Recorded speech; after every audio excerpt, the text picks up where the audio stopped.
अच्छो, जी हाँ sir. CA final, CMA final वाले सभी बच्चे जिनका अटेम्प्ट मई 26, जून 26, सितंबर 26, दिसंबर 26 या जनवरी 27 आ रहा है, आप सभी का ये है एबीसी एनालिसिस, राइट। ये एबीसी एनालिसिस मैंने मेरे बुक में तो ऑलरेडी दे रखा है एबीसी कैटेगरी वाली टॉपिक, लेकिन ये है specific topic wise ABC analysis जो आपको एग्जाम से पहले बहुत अच्छे से प्रिपेयर करनी चाहिए। ये जो मैंने लिखा हुआ है ये मैं मेरे टेलीग्राम चैनल पे भी डाल रहा हूं, जिसका लिंक आपको नीचे मिल जाएगा। और अगर आप ये रेगुलर या फास्ट ट्रैक के साथ देख रहे हैं तो ऑब्वियसली आपके ये वीडियो के अंदर में दिख रहा है। ये एबीसी एनालिसिस आपको हेल्प करेगा कि आपकी पढ़ाई में कौन कौन सी चीजों को बहुत स्पेसिफिक होना चाहिए उस हेल्प में। तो चलिए शुरुआत करते हैं। सबसे पहले अगर मैं बेसिक की बात करूं तो बेसिक के अंदर में tax calculation old scheme new scheme तो करना ही करना है, क्योंकि उसके अंदर में फाइनेंस एक्ट 25 से अमेंडमेंट हुआ है। साथ साथ में हर बार फाइनल लेवल पे एक क्वेश्चन आता है 115 BAA BAB का, राइट। तो वो आप करके जाइएगा। बट पता नहीं क्यों मुझे ऐसा इस बार लग रहा है कि आपको इस बार शायद कोऑपरेटिव के ऊपर क्वेश्चन दे दे। अब मैं ऐसा क्यों कह रहा हूं उसके लिए एक स्पेसिफिक रीजन सुनिए। क्योंकि लास्ट टाइम तक के एबीसी एनालिसिस में मैंने 115 BAD BAE नहीं डाला था, लेकिन इस बार मैं एबीसी एनालिसिस में BAD BAE भी डाल रहा हूं, क्योंकि मुझे लगता है टैक्सेशन ऑफ कोऑपरेटिव सोसाइटी जो है इसको अब तक पूछा नहीं है और फाइनल लेवल पे इसको पूछे जाने की इस बार ज्यादा चांसेस लग रहे हैं मुझे, तो मैं इसके दे रहा हूं। साथ साथ में 115 BBE जो आपका सेक्शन 69 सीरीज की जो प्रोविजन है उसका टैक्सेशन, वो भी एक बार इस बार पढ़ के जाइएगा। नेक्स्ट आता है आपका एग्री इनकम। एग्री इनकम में मुझे लगता है आपने कंपोजिट इनकम किस तरीके से डिराइव करनी चाहिए वो पढ़ के जाना चाहिए। नेक्स्ट आता है आपका कैपिटल गेन। देखो कैपिटल गेन से आपको एक क्वेश्चन आता ही आता है, चाहे इंडिपेंडेंटली आओ चाहे टोटल इनकम के साथ आओ, ठीक है। तो इसमें से भी क्या क्या रेलेवेंट है, सबसे पहले यूलिप। मुझे लगता है इस बार सबसे प्रायोरिटी के ऊपर यूलिप लाया जा सकता है, क्योंकि 45(1)(b) वाला प्रोविजन, क्योंकि ये प्रोविजन आए हुए टाइम हो गया है लेकिन इसको अब तक पूछा नहीं है, तो मुझे लगता है यूलिप वाला प्रोविजन पढ़ के जाइएगा। बाकी स्लम सेल एक ऐसी चीज है जिसको फाइनल लेवल पे बहुत ज्यादा पूछा जाता है, सीएमए फाइनल पे तो स्पेसिफिकली इसके ऊपर क्वेश्चन आता है, तो आप करके जाइएगा। फॉर फ्यूचर ऑफ एडवांस से रिलेटेड दो नए क्वेश्चन आपके मॉड्यूल के अंदर में आए हैं, तो ये कहीं ना कहीं से हिंट लगता है कि फॉर फ्यूचर ऑफ एडवांस की तरफ आपका एक ध्यान अट्रैक्ट किया जा सकता है। बाकी 50AA में अमेंडमेंट होने के कारण आपको 50AA पूछा जा सकता है। 50C एक बहुत रेगुलर पॉइंट है इनका जो पूछते ही पूछते हैं। एग्जाम्शन की अगर बात करूं तो 3 एग्जाम्शन बहुत प्रायोरिटी पे पढ़ के जाना, 54, 54EC एंड 54F। ये तीनों किसी भी कैपिटल गेन के कॉन्सेप्ट के साथ पूछे जा सकते हैं। 112A एक बहुत ऑफबीट टॉपिक होता है पर आता है। एंड लास्ट 47 के अंदर का मुझे ऐसा लगता है ईजीआर पूछा जा सकता है। What is EGR? Electronic gold receipt. ये बिल्कुल नई एंट्री है सेक्शन 47 के अंदर में, तो हो सकता है इसके ऊपर आपको क्वेश्चन फ्रेम हो जाए ईजीआर के ऊपर। यहां से हम आगे बढ़ते हैं, taxation of amalgamation and demerger. ये दोनों टॉपिक बहुत अच्छे से पढ़ के जाना, क्योंकि यहां पे जो टाइम लिमिट है उसको अपग्रेड कर दिया गया है फाइनेंस एक्ट 25 के थ्रू। तो taxation of amalgamation and demerger हमने रेगुलर और फास्ट ट्रैक में इसको बहुत अच्छे से डीपली पढ़ा हुआ है। एंड साथ साथ में एमआरपी के ऊपर इसके अंदर में क्वेश्चन बैंक में बहुत सारे क्वेश्चन भी है। यस और नो, चार्ट रिविजन करवाते वक्त भी मैंने इसको बहुत अच्छे से करवाया है, तो प्लीज आप एक बार देख लीजिएगा। नेक्स्ट आता है बेटा आईएफओएस। हाँ जी सर, आईएफओएस में मुझे गिफ्ट तो लगता ही लगता है, क्योंकि गिफ्ट आता ही आता है, और मुझे ऐसा लगता है कि गिफ्ट में भी वो कोविड रिलेटेड प्रोविजन पूछेंगे, तो वो थोड़ा सा देख के जाइएगा। दूसरा मेरे को इंपॉर्टेंटली लग रहा है एलआईपी। एलआईपी से रिलेटेड प्रोविजन तो कैपिटल गेन में यूएलआईपी एंड आईएफओएस में एलआईपी से रिलेटेड प्रोविजन ये लोग देंगे। प्लीज इसको बहुत अच्छे से करके जाना। जितने एग्जाम्पल आपके मॉड्यूल में दिए हैं, हमने क्लास में लिए हैं, वो सब अच्छे से करके जाना। ये सुनो, साथ साथ में 222E आपका अमेंडमेंट है, क्योंकि ये जो लोन्स एंड एडवांसेस वाला है डीम डिविडेंड, तो ये आ ही रहा है, इसे पूछा ही जा रहा है, तो प्लीज एक बार वो देख लीजिएगा। फिर आता है आपका 222F। 222F है बायबैक।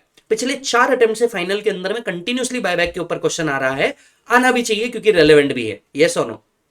बट मुझे आईएफओएस के अंदर में एलआईपी को लेकर के बहुत ऐसा लग रहा है कि ये शायद आ सकता है, तो फोकस करके जाइएगा। इसके बाद आता है पीजीबीपी। देखो वैसे तो पीजीबीपी पूरा का पूरा रिलेवेंट है, लेकिन स्पेसिफिक क्वेश्चंस की अगर बात करूं तो 44AD, 44AE, 44ADA के ऊपर तो क्वेश्चन आता है, that is presumptive income. 35AD के ऊपर क्वेश्चन बन सकता है specified business, and 32 depreciation related adjustment आ सकती है। ये वो चीजें है जो ओल्ड स्कीम न्यू स्कीम में बिल्कुल कॉमन चलती है, तो ये आ सकता है। बाकी पीजीबीपी पूरा इरेलेवेंट है। इसके आगे आता है टैक्सेशन ऑफ कोऑपरेटिव सोसाइटी। मुझे ऐसा लगता है, पता नहीं क्यों, पर टैक्सेशन ऑफ कोऑपरेटिव सोसाइटी इस बार शायद आपके पेपर्स में आने के थोड़े से चांसेस बढ़ जाते हैं। तो जो आप असेसमेंट ऑफ वेरियस एंटिटीज कर रहे हैं ना, असेसमेंट ऑफ वेरियस एंटिटीज के अंदर में टैक्सेशन ऑफ कोऑपरेटिव सोसाइटी को थोड़ा रखिएगा, मुझे ऐसा लगता है। फिर आता है आपका BT, that is business trust. Business trust देखो तीन तरीके के मेजर ट्रस्ट है, investment fund, securitisation fund, business trust. मुझे लगता है बिजनेस ट्रस्ट के ऊपर क्वेश्चन फ्रेम हो सकता है, क्योंकि बहुत टाइम हो गया बिजनेस ट्रस्ट के ऊपर क्वेश्चन फ्रेम नहीं हुआ है, तो ये शायद आ सकता है। ओ भाई साहब, टीडीएस टीडीएस टीडीएस टीडीएस आना ही आना है, उसमें से भी इस बार टीसीएस के ऊपर मुझे ऐसा लगता है कि ज्यादा फोकस हो सकता है। जैसे 206C1 यहाँ पे फॉरेस्ट की डेफिनेशन को अमेंड किया गया है, तो आप फॉरेस्ट की डेफिनेशन को एक बार अच्छे से पढ़ के जाएंगे। साथ साथ में 206C1F, पहले जहां पे 10 लाख के ऊपर की अगर आप मोटर कार लेते थे तो टीसीएस लगता था, यहां पे लिस्ट ऑफ आइटम आ गया है, जैसे चश्मे से लेके जूते तक के आइटम को ऐड कर दिया गया है जिसके ऊपर टीसीएस होना चाहिए। 206C1G आपके फॉरेन रेमिटेंस के ऊपर भी चेंजेस हुए हैं, तो ये आपको करने चाहिए। बाकी अगर आप देखें तो टीडीएस के अंदर में बहुत सारे चेंज हुए, कहीं लिमिट चेंज हुई है, कहीं परसेंटेज चेंज हुए, जिसको हमने बहुत डिटेल में डिस्कशन किया है अपने फास्ट ट्रैक के अंदर में और रेगुलर के अंदर में। इनके ऊपर क्वेश्चन भी हम लोगों ने सॉल्व किया है। तो ये वो सारे सेक्शन की लिस्ट है आपके जहां पे अमेंडमेंट हुआ है या इंपॉर्टेंट बनते हैं, तो ये आप एक बार जरूर देख के जाइएगा। टैक्सेशन ऑफ फर्म, हाँ जी हाँ जी हाँ जी, टैक्सेशन ऑफ फर्म, ये मेरे को लगता है असेसमेंट ऑफ वेरियस एंटिटीज का सेकंड एक टॉपिक है जिसको आपको बहुत अच्छे से करके जाना चाहिए। सर टैक्सेशन ऑफ फर्म में इस साल 194T भी ऐड हो रहा है, तो मैं एक्सपेक्ट करके चल रहा हूं कि टैक्सेशन ऑफ फर्म के साथ 194T का एक क्वेश्चन फ्रेम किया जाएगा, जिसको हो सकता है पीजीबीपी के साथ भी ये लोग मिक्स कर दे। यस और नो? तो आपने टैक्सेशन ऑफ फर्म भी बहुत अच्छे से पढ़ के जाना। लास्ट ईयर पार्टनर्स रेम्यूनरेशन की लिमिट्स को क्या किया गया था, चेंज किया गया था, और इस साल से उसका टीडीएस का अमेंडमेंट आया है, तो ये आपने देख करके जाना, आपके लिए बहुत बेनिफिशियल रहने वाला है। डिडक्शंस की अगर बात करूं तो सबसे पहले 80G, 80JJAA, 80LA, ये वो टॉपिक है जिसको old scheme and new scheme दोनों के अंदर में क्या मिलता है दोस्त, डिडक्शन मिलता है। At the same time 80CCH2, 80CCD subsection 2 old scheme new scheme दोनों के अंदर में मिलता है। तो जब भी आपका जो फर्स्ट क्वेश्चन होता है ना, टोटल इनकम वाला क्वेश्चन, जिसमें आपको old scheme and new scheme दोनों के हिसाब से सॉल्व करना होता है, यस आपको ये वहां पे रखना चाहिए। एंड सी और डी और जी ये तो बहुत कॉमन ही है, ओल्ड स्कीम में अगर क्वेश्चन आए तो इनके ऊपर क्वेश्चन आ सकता है। Coming up to the next, exemption. Exemption के अंदर में 10-12 BA एक नया ऐड हुआ है एनपीएस से रिलेटेड, तो हो सकता है इसका एक आध पॉइंट कहीं तो भी डाल दे मिक्स करके, और 10AA जो इसके अंदर में पूछा जा सकता है।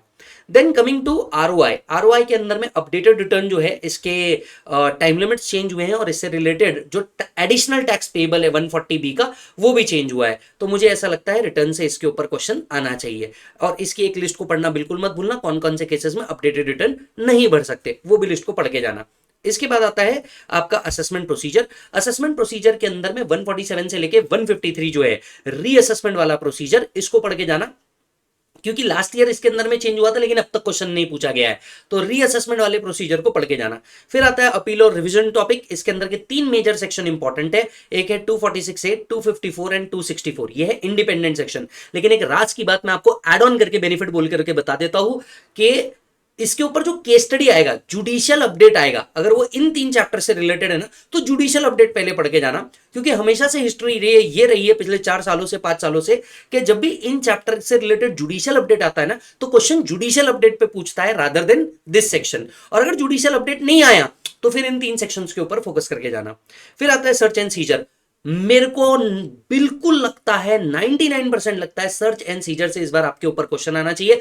लास्ट ईयर ही अक्टूबर 24 के अंदर में सर्च एंड सीजर का असेसमेंट प्रोसीजर चेंज किया गया था, और इस बार आपका सर्च एंड सीजर का असेसमेंट प्रोसीजर पे एक क्वेश्चन बनना बिल्कुल चाहिए ही चाहिए, क्योंकि ये एकदम रेलेवेंट टॉपिक है और बनना बहुत इंपॉर्टेंट है। इसके ऊपर एक क्वेश्चन मैंने रेगुलर और फास्ट ट्रैक दोनों के अंदर में लिख लिख के हम लोगों ने चार्ट बनाया है, फ्लो चार्ट बनाया है, और इस चीजों को और शॉर्ट किया है विद एग्जांपल्स, वो बिल्कुल बहुत अच्छे से करके जाना। यस और नो?